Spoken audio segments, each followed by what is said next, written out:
नमस्कार, जय हिंद प्यारे साथियों मैं आकाश आप सबका एक बार फिर से स्वागत करता हूं आपके अपने परिवार राम सन एसएससी क्लास में। साथियों, जैसा कि आप सबकी स्क्रीन में दिखाई दे रहा होगा, अंकित भाटी सर जो कि RWA यानी कि रोजगार विद अंकित के फाउंडर हैं, उन्होंने हम सब के लिए एक प्रैक्टिस सेट मतलब निकाला था। प्रैक्टिस सेट यानी कि मॉडल पेपर हम लोग कह सकते हैं, सभी एग्जाम के लिए वो लोग निकालते हैं। तो उसी मॉडल पेपर को हम लोगों ने आप लोगों के लिए परचेज किया है और उसी मॉडल पेपर में से आज हिंदी का इंपॉर्टेंट वाला प्रैक्टिस सेशन हम लेके आए हैं, जिसमें कि हम लोगों ने क्वेश्चन नंबर 1 से लेकर के 37 नंबर क्वेश्चन तक आप लोगों के लिए अच्छी तरीके से विद डिटेल में सॉल्व कराए हैं। ठीक है, तो आप लोगों को क्या करना है कि और अच्छे से इस सेशन को देखना है और हर एक क्वेश्चन को अच्छे से तैयार कर लेना है, क्योंकि हिंदी क्या है ना कि हिंदी ही एग्जाम में अच्छा रोल प्ले करती है। अगर आप लोग जैसे मान लो 40 क्वेश्चन आ रहे हैं हिंदी में, अगर आप लोगों ने 40 में से 38 या 39 क्वेश्चन करेक्ट किए तो फिर बात ही कुछ अलग हो जाती है। तो चलिए हम लोग अपने हिंदी में सभी क्वेश्चन सही करने के लिए हिंदी का इंपॉर्टेंट वाला सेशन देखते हैं कि क्वेश्चन नंबर फर्स्ट हमारा क्या कहता है। कह रहा है कि खाली स्थान हो क्या, किसी बात पर तो दृढ़ रहो, रिक्त स्थान के लिए उपयुक्त मुहावरा है। चलिए हम लोग रिक्त स्थान देखते हैं। नंबर 1 कह रहा है कि मोटी अक्ल का हो क्या, किसी बात पर तो दृढ़ रहो। नहीं नहीं, ये तो बिल्कुल गलत हो जाएगा। नंबर 2 कह रहा है सोने पे सुहागा, ये भी गलत हो जाएगा। पत्थर की लकीर हो क्या, किसी बात पर तो दृढ़ रहो। अगर पत्थर की लकीर होता तो फिर दृढ़ रहने की बात नहीं कहता, ये भी गलत हो जाएगा। यानी कि ऑप्शन नंबर डी हम लोगों को बिल्कुल करेक्ट आंसर निकल करके आ जाएगा। कह रहा है कि बेपेंदी का लोटा हो क्या, किसी बात पर तो दृढ़ रहो, इधर से उधर राघव चड्ढा की तरह लुढ़कते रहते हो, दल बदल करते रहते हो। अभी आम आदमी पार्टी में थे राघव चड्ढा जी, अब आ गए हैं बीजेपी में। तो उनको हम लोग कह रहे हैं कि क्या बेपेंदी के लोटा हो क्या, किसी बात पर तो दृढ़ रहो, किसी पार्टी में तो दृढ़ रहो। ठीक है, ये हम लोग डेडिकेट कर देते हैं राघव चड्ढा जी को। चलिए हम लोग नेक्स्ट क्वेश्चन देखते हैं, क्वेश्चन नंबर सेकंड की तरफ। अब ये सेकंड वाला क्वेश्चन हम लोग परिणीति चोपड़ा की तरफ चलेंगे। कह रहा है कि जूतियों में दाल बांटना, मुहावरे का सही अर्थ क्या है। जूतियों में दोस्तों दाल बट रही है, यानी कि इधर एक जूती में दाल भरेंगे और दूसरे के मुंह में मार देंगे, यानी कि लड़ाई झगड़ा कर देंगे। ऑप्शन नंबर डी बिल्कुल करेक्ट आंसर हो जाएगा। ठीक है, जब जूतों में चप्पल में इसमें दाल बटने लगे तो समझ लो जूता चप्पल छल रहा है। ठीक है ना, सॉरी, लड़ाई झगड़ा हो रहा है। ऑप्शन नंबर डी बिल्कुल करेक्ट आंसर हो जाएगा। और इसका क्या हो जाएगा, आपस में कलह होना। ठीक है, बहुत ही स्टाइलिश वाला मुहावरा आ गया दोस्तों, इस वजह से हंसी आ गई, मैं रोक नहीं पाया, क्या करें। आपस में कलह होना, या एक और हो जाएगा अनबन। ठीक है, अनबन हो गई मेरी मेरी एक्स से, तो फिर जूतियों में दाल बट गई। ठीक है ना, चलिए हम लोग नेक्स्ट क्वेश्चन देखते हैं, क्वेश्चन नंबर थर्ड की तरफ। कह रहा निम्न में से कौन सा शब्द संज्ञा है। संज्ञा यानी कि नाउन, इंग्लिश में नाउन, अब हिंदी में संज्ञा। उचित, ऑप्शन ए, ये उचित तो विशेषण है, ये संज्ञा नहीं है। नंबर बी नदी, यही हम लोगों को करेक्ट आंसर हो जाएगा, नदी। क्योंकि नदी क्या है, ये जातिवाचक संज्ञा है, यानी कि एक कॉमन नाउन है। ये एक चीज पूरी नदियों की विशेषता बता रही है। ठीक है, पूरी जाति के बारे में बता रही है। ऑप्शन नंबर बी हम लोगों को बिल्कुल करेक्ट आंसर हो जाएगा। ये उचित, वर्तमान और अनुचित, ये सभी तीनों के तीनों क्या है, ये सभी तीनों के तीनों विशेषण है। ठीक है, किसी की विशेषता बताते हैं। चलिए नेक्स्ट देख लेते हैं, क्वेश्चन नंबर 4। कह रहा है कि उसका सब कुछ लुट गया, इस वाक्यांश में कौन सा सर्वनाम है। सब कुछ उसका लुट गया है भैया, थोड़ा बहुत बच जाता तो ठीक था, सब कुछ लुट गया। तो कह रहा है कि बताइए संकेतवाचक सर्वनाम है। नंबर बी में कह रहा है अनिश्चयवाचक सर्वनाम है। नंबर सी में कह रहा है कि निश्चयवाचक सर्वनाम है, या नंबर डी में कह रहा है निजवाचक सर्वनाम है।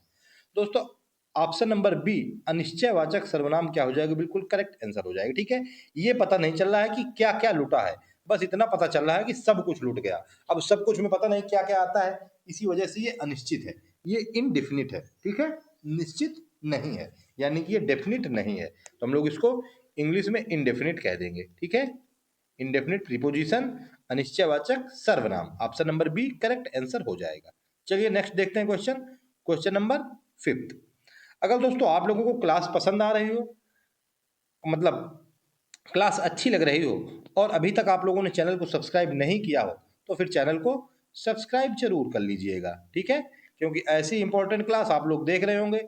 आज हम लोग हिंदी की क्लास लेकर के आए हैं, कल हम लोग जीके जीएस की क्लास लेकर के आएंगे, और परसों मैथ का सेशन इंपॉर्टेंट वाला लेकर के आएंगे। ठीक है, सभी इंपॉर्टेंट वाले सेशन पर डे आते रहते हैं। तो अगर आप लोगों ने चैनल को अभी तक सब्सक्राइब नहीं किया है, तो चैनल को सब्सक्राइब करना ना भूलिएगा, और बेल आइकन जरूर प्रेस कर लीजिएगा। ठीक है, तो चलिए हम लोग देखते हैं क्वेश्चन नंबर 5। कह रहा है कि वह ऊपर नीचे जाता रहता है।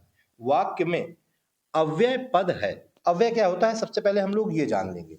अव्यय होता है कि जो क्रिया की विशेषता बताए, ठीक है, जो क्या करे, क्रिया की विशेषता बताए, वही होता है अव्यय पद। तो इसमें क्रिया की विशेषता क्या है कि ऊपर नीचे जा रहा है, बार बार ऊपर नीचे, ये क्रिया की विशेषता बताया जा रहा है। यानी कि यहाँ पर अव्यय पद क्या हो जाएगा, ऑप्शन नंबर डी बिल्कुल करेक्ट आंसर हो जाएगा। ठीक है, ऊपर नीचे, मैं ऊपर नीचे, आप ऊपर नीचे, कोई भी जो सब कोई देख रहा है वो ऊपर नीचे जाता रहता है। तो वाक्य में अव्यय पद ऊपर नीचे हो जाएगा, यानी कि जो क्रिया की विशेषता बताता है वही होता है अव्यय। यानी कि यहाँ पर क्रिया विशेषण अव्यय हो जाएगा। Option number D correct answer हो जाएगा। चलिए नेक्स्ट देख लेते हैं क्वेश्चन नंबर 6। कह रहा है कि रेखांकित पद का कारक पहचान कर सही विकल्प चुनिए। हम लोगों को कारक पहचानना है। कर्ता ने कर्म को करण से वाला ऐसे वाले कारक। कह रहा है कि उसने अपने मित्र को 2 पुस्तकें दी। अब हमसे कह रहा है कि बताइए इसमें कौन सा कारक है। ऑप्शन ए कर्ता कारक, कर्ता ने, ये तो गलत है। संबंध कारक, संबंध अधिकरण में पर होता है। कर्ता ने कर्म को, अब इसमें कर्म या संप्रदान, इसमें दो में क्या है, डाउट है। कर्म कारक हो सकता है या संप्रदान कारक हो सकता है। तो मैं संप्रदान कारक की आप लोगों को ट्रिक बताता हूं कि संप्रदान कारक क्या होता है कि जहां किसी को कुछ दिया जाए, यानी कि दान या भेंट, जहां पर दान की बात हो या भेंट की बात हो तो वहां पर होता है संप्रदान कारक। यानी कि उसने अपने मित्र को क्या किया है, भेंट दी है 2 पुस्तकें। मित्र को दान तो दिया नहीं जाएगा, यानी कि मित्र को उपहार स्वरूप भेंट दे दिया जाएगा। यानी कि संप्रदान कारक ऑप्शन नंबर डी हम लोगों को बिल्कुल करेक्ट आंसर निकल करके आ जाएगा। ठीक है, कौन सा, उसने मित्र को 2 पुस्तकें दी, तो यहां पर संप्रदान कारक निकल करके आ जाएगा। जहां किसी को कुछ दिया जाए जैसे दान या भेंट, वहां पर संप्रदान कारक होता है। चलिए हम लोग क्वेश्चन नंबर 7 में पहुंच गए हैं। स्त्रीलिंग वाला शब्द आ गया। कह रहा है निम्नलिखित में से स्त्रीलिंग शब्द को चुनिए, यानी कि फेमिनिन जेंडर को हम लोगों को बताना है। ठीक है, बताइए इसमें कौन सा फेमिनिन जेंडर वाला शब्द है। ऑप्शन ए धुआं, ऑप्शन बी संध्या। अब संध्या दिख गई है, अब इसके आगे हम लोग नहीं जाएंगे। संध्या यही स्त्रीलिंग शब्द भी है और यही नाम भी होता है। गर्ल्स का नाम रहता है ना संध्या। हम लोग शाम को जाएंगे संध्या करने, ठीक है। रोज घर में सब कोई संध्या कर रहा है, जिसमें कि स्पेशली जो गर्ल्स होती है वो जरूर संध्या करती हैं। ठीक है, संध्या यही हो जाएगा फेमिनिन वाला शब्द। चलिए नेक्स्ट देखते हैं क्वेश्चन नंबर 8। कह रहा निम्नलिखित शब्दों में से एक वचन है। एक वचन यानी कि हम लोगों से सिंगुलर नाउन पूछ रहा है। नाउन क्या, केवल सिंगुलर, प्लूरल नहीं पूछा है।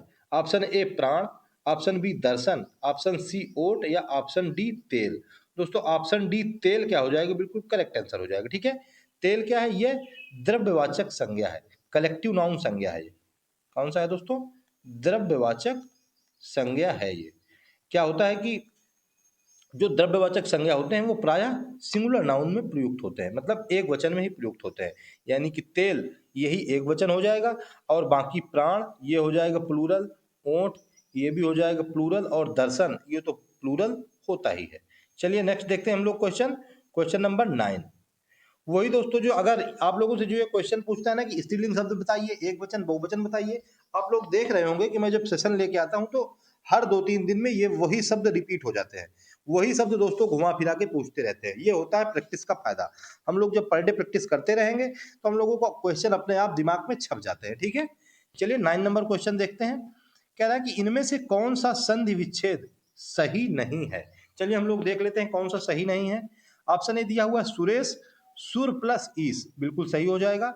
ऑप्शन बी में दिया हुआ है रमेश, रमेश का हो जाएगा रमा प्लस ईस, यानी कि रमा की जगह में राम दिया हुआ है। यानी कि क्वेश्चन के हिसाब से यही हमारा करेक्ट हो जाएगा। ऑप्शन नंबर बी बिल्कुल करेक्ट आंसर निकल करके आ जाएगा। ठीक है, रमा, रमा मीन्स होता है लक्ष्मी, यानी कि पैसों वाली देवी जी, गॉडेस जी, लक्ष्मी जी। ठीक है, रमेश का क्या हो जाएगा, रमा प्लस ईस, राम प्लस ईस नहीं होगा। चलिए नेक्स्ट देख लेते हैं क्वेश्चन, क्वेश्चन नंबर 10। कह रहा है कि उच्छिष्ट शब्द का सही संधि विच्छेद होगा। उच्छिष्ट का हमसे सही संधि विच्छेद पूछ रहा है। ये दोस्तों व्यंजन संधि का उदाहरण दिया हुआ है। चलिए हम लोग देखते हैं इसका सही संधि विच्छेद।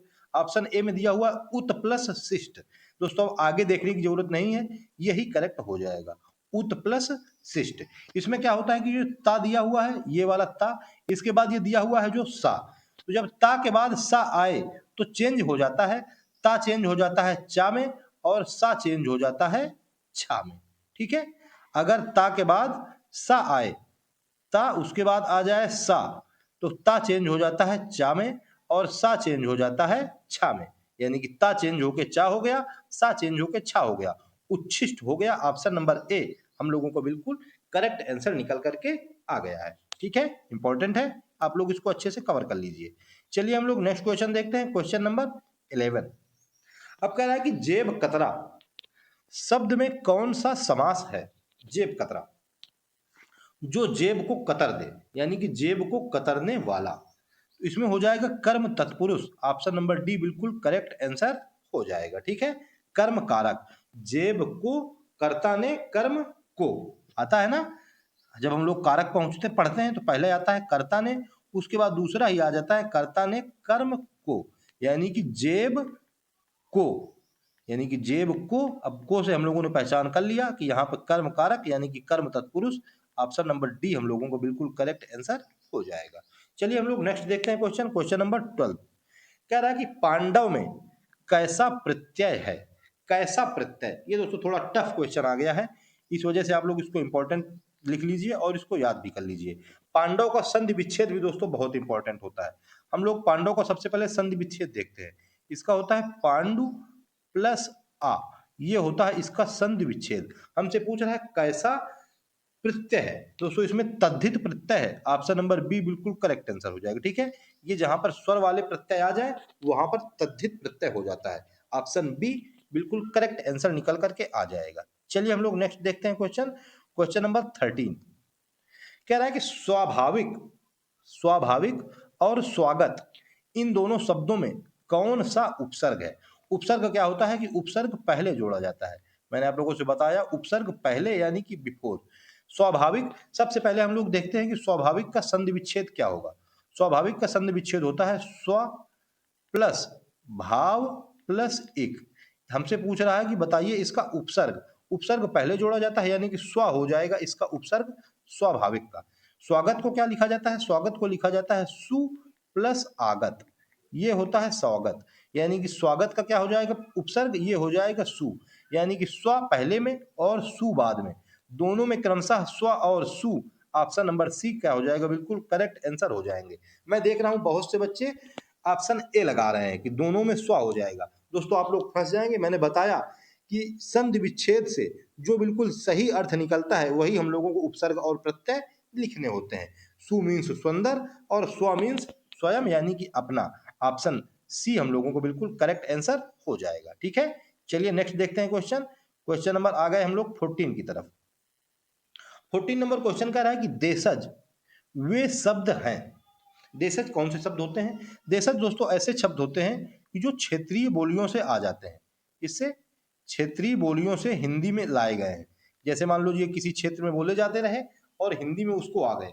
इसमें क्या होता है कि मूल स्रोत का ज्ञान नहीं होता है, मूल स्रोत का ज्ञान नहीं होता है, ये कहीं से भी दोस्तों क्षेत्रीय बोलियों से ले लिए जाते हैं। चलिए हम लोग अब ऑप्शन देखते हैं। कह रहा है कि जो पाली से हिंदी में आए हैं, नहीं दोस्तों। नंबर बी कह रहा है कि जिनकी व्युत्पत्ति का पता नहीं चलता है, यही ऑप्शन बी हम लोगों को बिल्कुल करेक्ट आंसर हो जाएगा। ठीक है, मूल स्रोत का पता नहीं चलता है देशज शब्दों का। देशज शब्द क्या होते हैं कि ये क्षेत्रीय बोलियों से ले लिए गए हैं। जैसे कि एग्जाम्पल एक आध में लिख दूं, एक हो जाएगा लोटा, एक हो जाएगा पगड़ी। यही लोटा, लोटा वाला पानी ले आइए एक लोटा, और पगड़ी, पगड़ी हमको अपने सर में रखनी है। ठीक है, चलिए हम लोग क्वेश्चन देख लेते हैं 15 नंबर का क्वेश्चन। समझ गए आप लोग? देशज, ऐसा नहीं है कि देशज शब्द ऐसे हों कि जो यही देश में ही निर्मित हुए हों, हैं तो देश में ही निर्मित, लेकिन इनकी मूल स्रोत का पता नहीं चलता है, इनकी उत्पत्ति का पता नहीं चलता है कि ये कहाँ से उत्पन्न हुए हैं। चलिए नेक्स्ट देखते हैं क्वेश्चन 15 कह रहा है कामदेव का पर्यायवाची शब्द है। काम का देवता वही है कामदेव, इसका पर्यायवाची हमसे पूछ रहा है बताइए कौन है। इसका पर्यायवाची मनोज। ऑप्शन नंबर सी बिल्कुल करेक्ट आंसर हो जाएगा। ठीक है, मनोज, मनोज का मतलब मन से जन्म लेने वाला, इससे मन से जन्म लेने वाला ये होता है मनोज, यानी कि इसी को हम लोग कहते हैं कामदेव।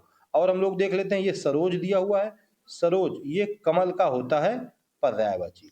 उरोज, उरोज ये स्तन का पर्यायवाची है। ठीक है, आप लोग स्तन समझते होंगे, ज्यादा मैं नहीं बताऊंगा। उसके बाद पाथोज, ये भी दोस्तों कमल का पर्यायवाची हो जाएगा। तो सरोज और पाथोज ये कमल के पर्यायवाची, कामदेव का पर्यायवाची हो जाएगा मनोज, और उरोज, उरोज का पर्यायवाची हो जाएगा स्तन। ठीक है, स्तनधारी जीव, जिसमें कि महिलाएं भी आती हैं। चलिए हम लोग नेक्स्ट क्वेश्चन देख लेते हैं, क्वेश्चन नंबर 16।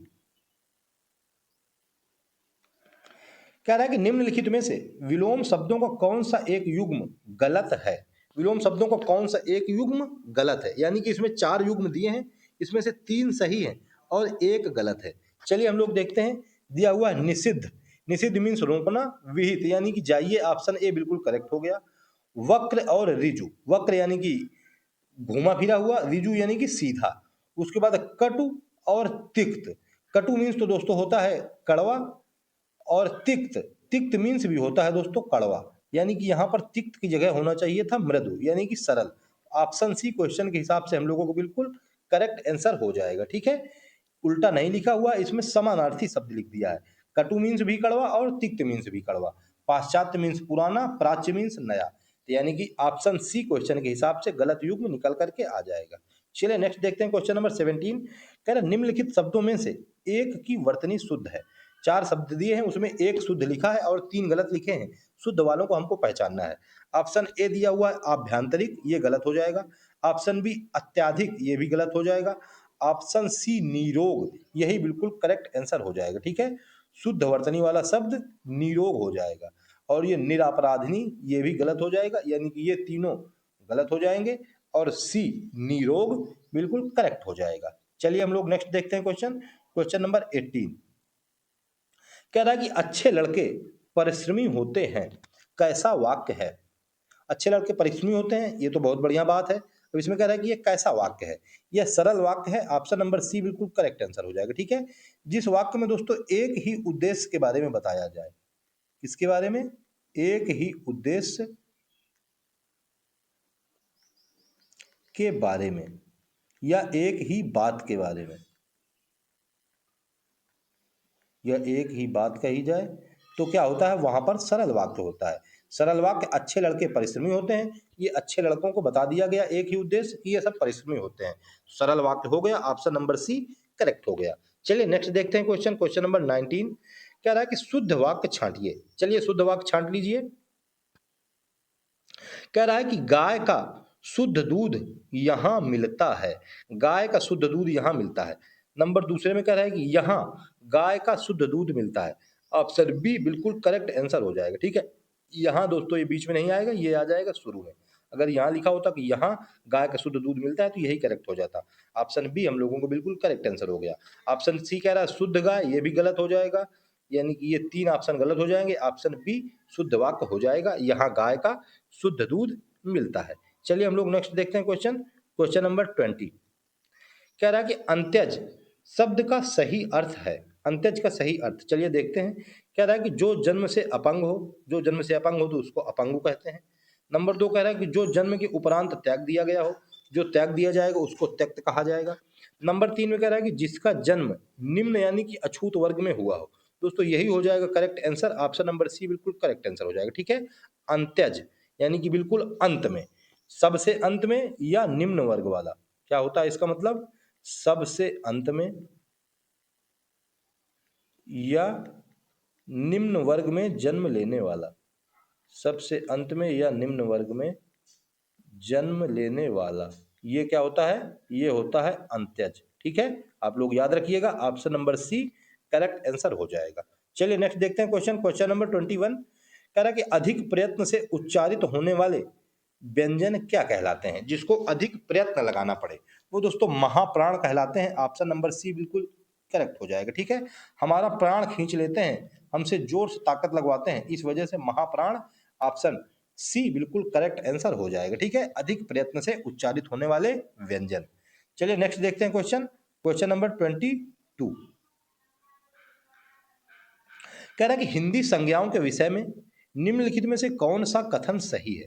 हिंदी संज्ञा, नंबर ए में कह रहा है कि हिंदी में संज्ञा शब्द बहुवचन में ही प्रयुक्त होते हैं। ये तो बिल्कुल गलत हो जाएगा। ऐसा कैसे है कि संज्ञा शब्द बहुवचन में ही प्रयोग होते हैं? मेरा नाम क्या बहुवचन में प्रयोग होगा? मेरा नाम भी तो संज्ञा है, आपका नाम भी तो संज्ञा है, ये क्या बहुवचन में प्रयोग होंगे?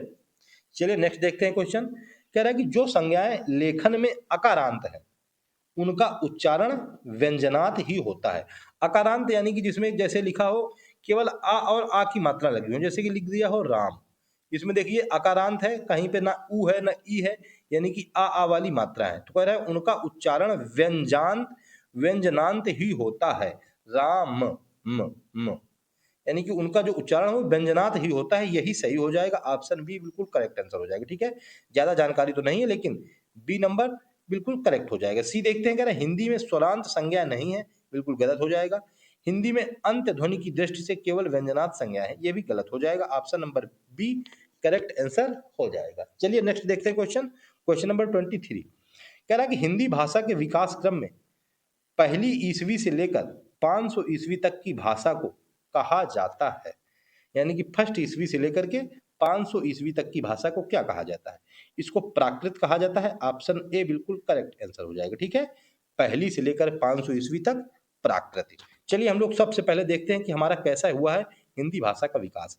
सबसे पहले दोस्तों आती है नंबर 1 में संस्कृत। ठीक है, संस्कृत के बाद नंबर 2 में आती है पाली भाषा, जिसका कि विकास हुआ है 500 ईसा पूर्व से लेकर के 1 ईस्वी तक। 500 ईसा पूर्व से 1 ईस्वी।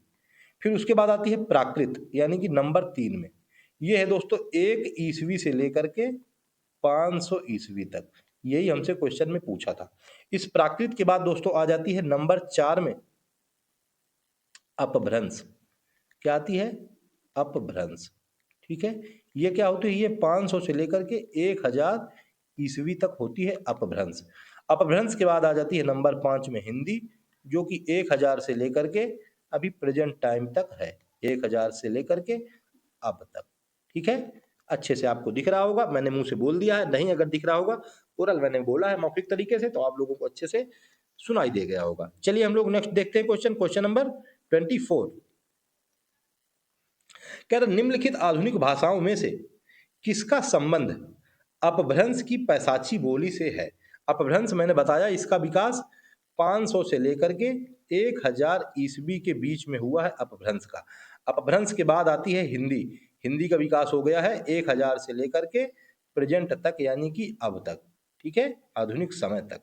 तो कह रहा है कि बताइए किसका संबंध अपभ्रंश की पैसाची बोली से है? Option A Rajasthani, option B Gujarati, option C Punjabi, option D Bengali. Option number C Punjabi क्या हो जाएगा? बिल्कुल करेक्ट आंसर हो जाएगा। ठीक है, पैसाची से पंजाबी का और लहंदा का, इसका पंजाबी और लहंदा, ये दोनों भाषाओं का प्रयोग, मतलब दोनों भाषाओं का संबंध है पैसाची अपभ्रंश से। ठीक है, चलिए नेक्स्ट देखते हैं क्वेश्चन, क्वेश्चन नंबर 25। कह रहा है कि राम हृदय जाके नहीं विपत सुमंगल ताई। राम हृदय जाके नहीं विपत सुमंगल ताई। देख लीजिए, कह रहे हैं कि राम हृदय जाके नहीं, जिसके हृदय में राम नहीं है, विपत सुमंगल ताई, उसको विपत्ति तुरंत आने वाली ही है। और फिर आगे क्या कह रहे हैं कि राम हृदय जाके, अब कह रहे हैं कि जिसके हृदय में राम है नहीं विपत्ति सुमंगल ताई, उसको कभी भी विपत्ति नहीं आ सकती है। देख रहे हैं ना आप लोग, एक ही लाइन को यानी कि एक ही वाक्य खंड को बार बार लिखा गया है। यानी कि इसमें अनुप्रास अलंकार तो होता है, ये हम सबको पता है, लेकिन क्वेश्चन वालों ने, एग्जामिनर ने हमसे होशियारी कर दी, अनुप्रास अलंकार के ही हम लोगों को भेद दे दिए। अब हमसे कह रहा है कि बताइए अनुप्रास अलंकार में ही कौन सा है? इसमें दोस्तों लाटा अनुप्रास, ऑप्शन नंबर सी बिल्कुल करेक्ट आंसर हो जाएगा। ठीक है, लाटा अनुप्रास, इसमें क्या होता है कि इसमें एक ही शब्द की या वाक्य खंड की आवृत्ति होती है। इसकी वाक्य खंड, वाक्य खंड की आवृत्ति। ठीक है, तो वाक्य खंड की आवृत्ति हो रही है। राम हृदय जाके नहीं विपत सुमंगल ताहि, फिर वही है राम हृदय जाके नहीं विपत सुमंगल ताहि, पूरे के पूरे वाक्य खंड की आवृत्ति हो गई, पुनरावृत्ति हो गई। तो लाटा अनुप्रास ऑप्शन नंबर सी हम लोगों को बिल्कुल करेक्ट आंसर निकल करके आ गया। चलिए नेक्स्ट देखते हैं क्वेश्चन, क्वेश्चन नंबर 26। कह रहा है कि हिंदी साहित्यिक इतिहास का प्रथम लेखक किसे माना जाता है? हिंदी साहित्य के इतिहास का प्रथम लेखक, ऑप्शन ए गारसा द तासी को माना जाता है, बिल्कुल करेक्ट आंसर आ जाएगा। ठीक है, गारसा द तासी, ये दोस्तों एक फ्रांसीसी विद्वान था। कौन सा? फ्रांसीसी लेखक था ये। ठीक है, कभी कभी बुक पूछ लेता है कि इसने कौन सी बुक लिखी है, अब यहाँ पे लिखने की जगह नहीं है, मैं आप लोगों को बाद में बता दूंगा, ऐसे ही कहो सो ओरल बता दूं। इसका नाम है इस्तवार द लिटरेरी इंदोई हिंदुस्तानी। क्या हो गया? इस्तवार द लिटरेरी इंदोई हिंदुस्तानी। ठीक है, चलिए मैं किसी दिन लिख के आपको बता दूंगा। चलिए देखते हैं क्वेश्चन नंबर 27। कह रहा है अरात सैन्य सिंधु में सुबाड़वाग्नि से जलो, प्रवीर हो जई बनो, बढ़े चलो में कौन से गण है। अरात सैन्य सिंधु में सुबाड़वाग्नि से जलो, ठीक है। कह रहा है कि जो राक्षस रूपी समुद्र है उसमें बड़वाग्नि, सुबड़वाग्नि, समुद्र में आग लगने वाली को कहा जाता है सुबड़वाग्नि। जंगल में जो आग लगती है उसको बड़वाग्नि, और जो समुद्र में आग लगती है उसको सुबड़वाग्नि, ठीक है। ये आप लोग याद रखिएगा। तो कह रहा है कि कौन से गण हैं दोस्तों, इसमें रगण जगण तगण तगण जगण गुरु है। ऑप्शन नंबर बी बिल्कुल करेक्ट आंसर निकल करके आ जाएगा, ठीक है। गण कितने होते हैं दोस्तों, गण 8 प्रकार के होते हैं। गणों को याद करने की एक ट्रिक होती है, इसका नाम होता है यमाता राजभान सलागा, मतलब सलगा। यमाता राजभान सलगा, 8 गण, 1 2 3 4 5 6 7 और ये 1 8, ये ला और गा ऐसे ही होते हैं, ठीक है। 8 गण होते हैं, यमाता राजभान सलगा, ये आप लोग याद रखिएगा। अब किसी दिन सेपरेट वीडियो में मैं आप लोगों को ये सब काउंट करने बता दूंगा। चलिए देखते हैं क्वेश्चन नंबर 28। कह रहा है कि जो सब कुछ जानता हो उसके लिए एक शब्द है, जो सब कुछ जानता हो वो सर्वज्ञ हो जाता है। ऑप्शन नंबर डी बिल्कुल करेक्ट आंसर हो जाएगा, ठीक है। सब कुछ जानने वाला सर्वज्ञ।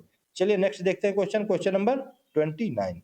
कह रहा है कि विभाव के भेद हैं।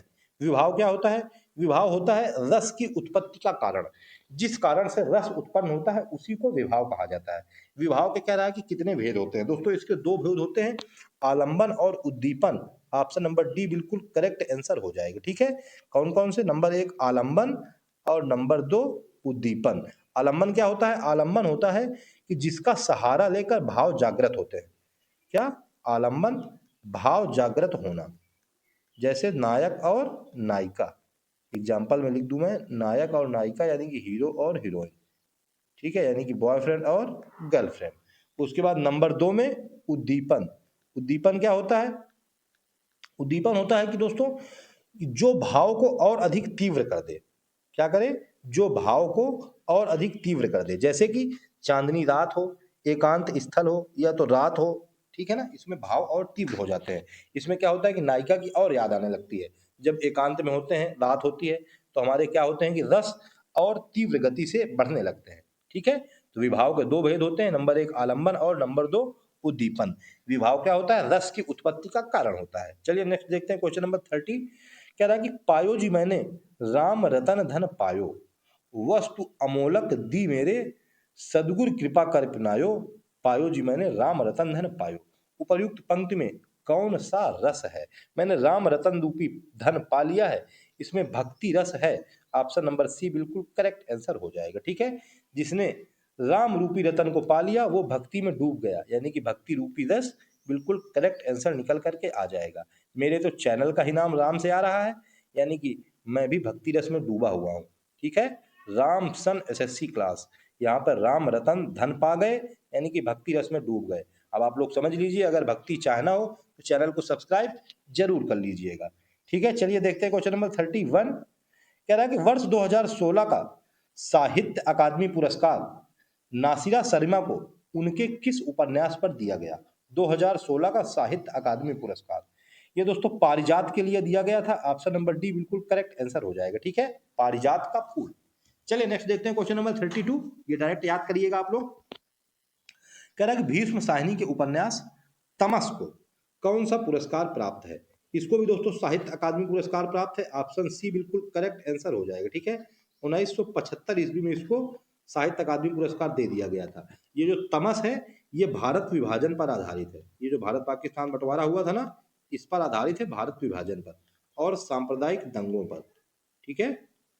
क्योंकि इसी वजह से इसको 1975 ईस्वी में साहित्य अकादमी पुरस्कार दे दिया गया था और इसी वजह से हमसे पूछा भी गया है। चलिए नेक्स्ट देखते हैं क्वेश्चन, क्वेश्चन नंबर 33। कह रहा है कि रिपोर्टाज, रिपोर्टाज किस भाषा का शब्द है। Reportage, option A German, option B फ्रांसीसी, ऑप्शन सी अंग्रेजी या ऑप्शन डी हिंदी। दोस्तों रिपोर्टाज फ्रांसीसी भाषा का शब्द है। ऑप्शन नंबर बी क्या हो जाएगा, बिल्कुल करेक्ट आंसर हो जाएगा, ठीक है। रिपोर्टाज ये दोस्तों क्या है कि ये गद्य लेखन की एक विधा है। गद्य लिखा जाता है इसी मतलब विधा में। गद्य लेखन विधा है रिपोर्टाज, लेकिन रिपोर्टाज अंग्रेजी भाषा के रिपोर्ट शब्द से बना हुआ है। ठीक है, अंग्रेजी का शब्द कौन सा है? रिपोर्ट, इसी से बन गया है रिपोर्टाज। ये है फ्रांसीसी भाषा का शब्द। चलिए नेक्स्ट देखते हैं क्वेश्चन नंबर 34। कह रहा है कि सूरज का सातवां घोड़ा के लेखक हैं। ये सबको पता है कि सूरज के सातवां घोड़ा के लेखक Dharamvir Bharati. Option number A बिल्कुल करेक्ट आंसर हो जाएगा। ठीक है, धर्मवीर भारती। ये दोस्तों क्या है कि ये एक लघु उपन्यास है, यानी कि छोटा उपन्यास है। ठीक है, 1993 ईस्वी में इसके ऊपर फिल्म भी बन चुकी है।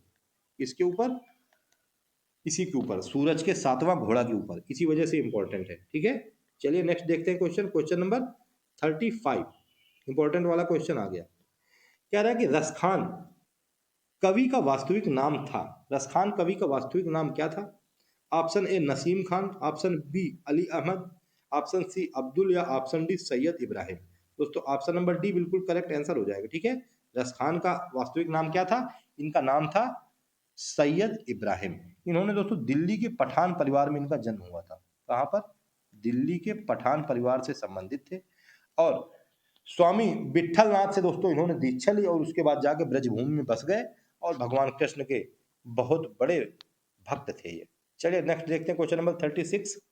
कह रहा है कि इनमें से जो शब्द संचार का माध्यम नहीं है। शब्द संचार यानी कि प्रिंट, यानी कि जो कापियों में शब्द ना लिखा जाए, उसे चिन्हित कीजिए। समाचार पत्र में प्रिंटिंग होती है, ये बिल्कुल करेक्ट हो जाएगा। पुस्तक, इसमें भी प्रिंटिंग होती है। पत्र पत्रिका, इसमें भी प्रिंटिंग होती है, यानी कि ऑप्शन नंबर डी रेडियो क्या हो जाएगा? बिल्कुल क्वेश्चन का करेक्ट आंसर हो जाएगा। ठीक है, यह शब्द संचार का माध्यम नहीं है, ये दोस्तों ऑडियो संचार का माध्यम है। ऑडियो यानी कि हिंदी में इसको कह देंगे श्रव्य। ये सुनने वाले संचार का माध्यम है, ना कि प्रिंटिंग वाले संचार का। ठीक है, चलिए नेक्स्ट देख लेते हैं क्वेश्चन। क्वेश्चन नंबर लास्ट, यानी कि क्वेश्चन नंबर 37। कह रहा है कि यामा के रचनाकार कौन है? ये भी दोस्तों इंपॉर्टेंट है, और सबको मेरे हिसाब से पता होगा। Mahadevi Verma, option number A बिल्कुल करेक्ट आंसर हो जाएगा। ठीक है, यामा के रचनाकार कौन है? महादेवी वर्मा है। 1982 ईस्वी में इस यामा को क्या दिया गया था? साहित्य मतलब सॉरी ज्ञानपीठ पुरस्कार से नवाजा गया था। ठीक है, ज्ञानपीठ पुरस्कार। इसी वजह से क्वेश्चन इंपॉर्टेंट है, इसी वजह से ये क्वेश्चन पूछा गया है। जितनी भी रचनाएं आपसे पूछी जाएंगी, तो वही रचनाएं पूछी जाएंगी जिनको कुछ ना कुछ पुरस्कार या प्राइज या सम्मान दिया जा चुका है। ठीक है, तो दोस्तों आज के 37 क्वेश्चंस की क्लास यहीं पर कंप्लीट होती है। अब आप लोगों की बारी आ गई है। आप लोग मुझको कमेंट करके बताइए कि आप लोगों को क्लास कैसी लगी, कैसा सेशन इंपॉर्टेंट लगा या ऐसा ही लगा। मेरे हिसाब से तो मोस्ट इंपॉर्टेंट सेशन था। तो आप लोग इस सेशन को अच्छे से तैयार करिए, और मुझको कमेंट करके बताइए कि आप लोगों ने कितने क्वेश्चन अपने अच्छे से कवर किए, और कितने क्वेश्चन में आप लोग अभी फंसे हैं। ठीक है, तो ठीक है दोस्तों, आप लोग इसको अच्छे से कवर कीजिए। मिलते हैं हम लोग नेक्स्ट वीडियो में कल, यानी कि जीके जीएस के सेशन के साथ। तब तक के लिए जय हिंद, जय श्री राम।